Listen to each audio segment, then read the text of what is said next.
Olá, alunos do curso de Licenciatura em Matemática. Estamos de volta com a nossa disciplina Seminários Temáticos em Educação 4.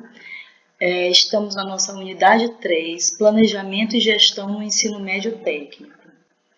Os tópicos desta aula serão Planejamento e Gestão no Ensino Médio Técnico, noções básicas sobre planos de ensino para o ensino médio técnico e noções básicas sobre planos de gestão para o ensino médio técnico.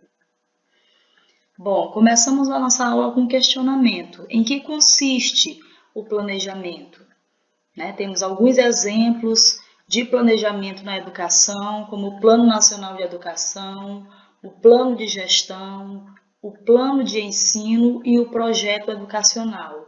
Mas o que é mesmo o planejamento? Aí a gente traz algumas definições de planejamento, que foram definidas pelos teóricos da educação.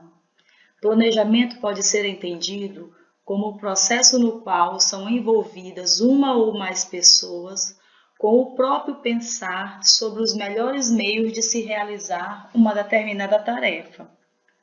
Como processo, o planejamento leva os indivíduos que dele participam a discutirem suas próprias concepções acerca do que é planejar, estabelecer suas metas e escolher as melhores formas de alcançá-las.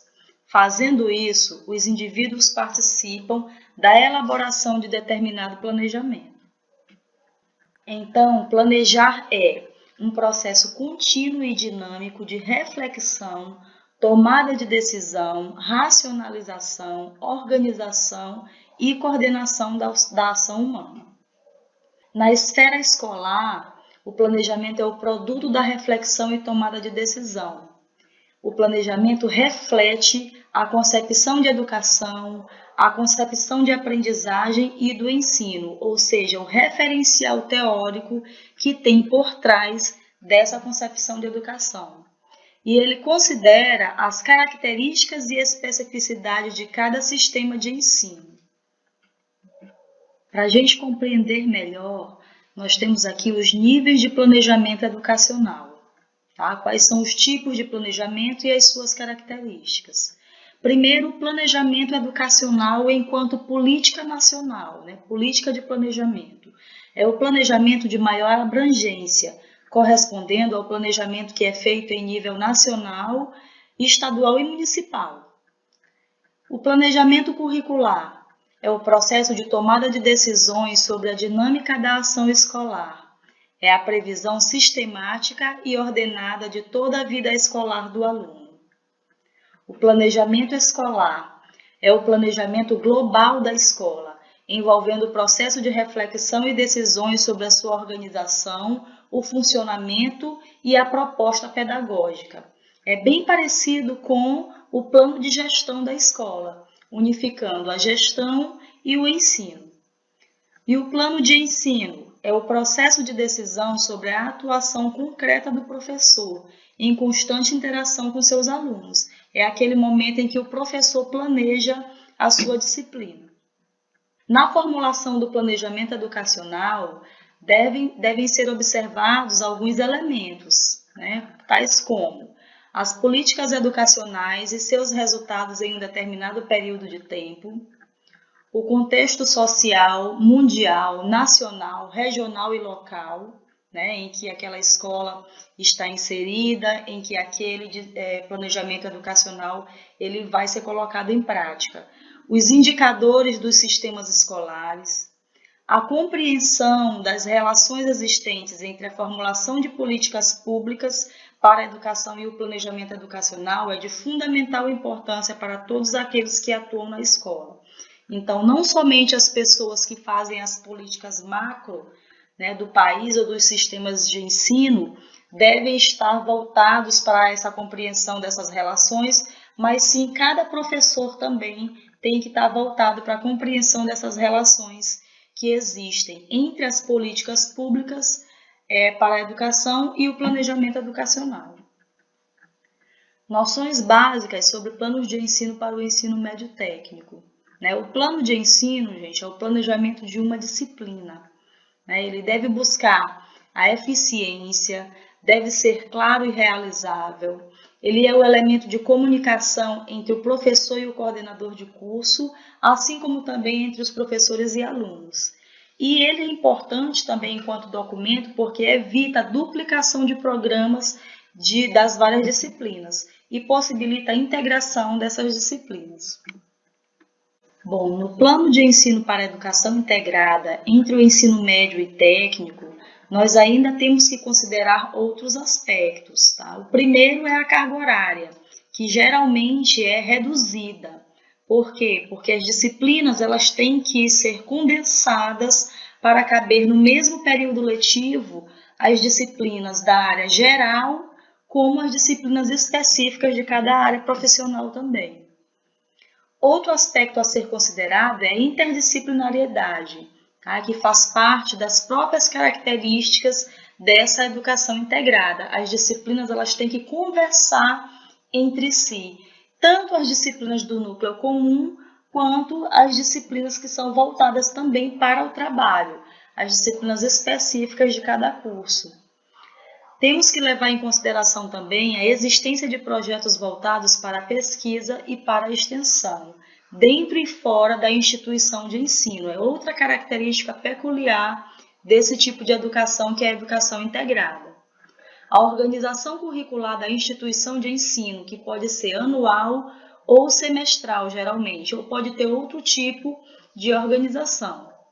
O plano deve ser flexível, permitindo adaptações ao longo do processo, possibilitando ainda a coparticipação dos alunos. E também deve permitir a organização sequencial de decisões. Ele não pode ser um plano fechado. Ele tem que ter abertura para uma nova organização à medida que a disciplina for desenvolvendo.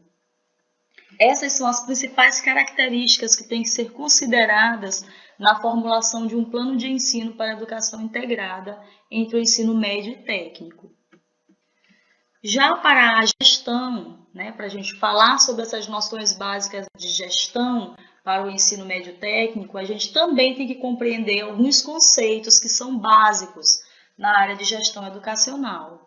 Quais são esses conceitos? O primeiro é o próprio conceito de gestão educacional, que está vinculada aí à Constituição de 1988, que define a gestão democrática do ensino público, na forma da lei, como um de seus princípios, no artigo 206, inciso 6º.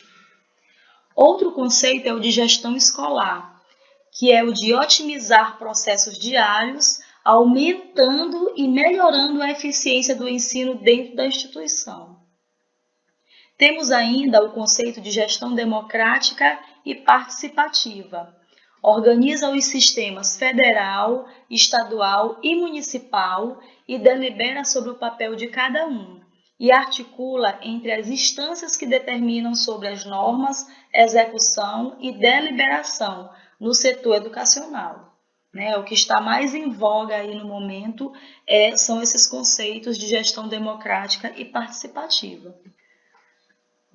Ainda com essas noções básicas sobre planos de gestão, nós temos a definição do plano de gestão escolar, que é um documento em que o gestor da escola registra todas as estratégias, decisões e ações que serão tomadas em um determinado período de tempo. Em linhas gerais, trata-se de um planejamento completo de tudo o que deverá ser feito para que se atinja uma meta previamente definida na escola. O plano de gestão, ele deve ser flexível, atualizado e publicizado. E ainda tem alguns elementos que são primordiais de fazerem parte desse plano de gestão. São os dados e análise da situação atual da escola, as metas e objetivos do projeto político-pedagógico. O plano de gestão ele tem que estar intimamente ligado a esse projeto político-pedagógico da escola também. Tem que considerar as metas e objetivos da gestão escolar para aquele período. Tem que conter a metodologia de ensino e também as suas metas. Tem que ter também o planejamento financeiro e ainda informações da equipe de colaboradores, calendário escolar e acadêmico e administrativo e também conter nesse plano os projetos pedagógicos e acadêmicos que serão realizados pela equipe escolar durante aquele período.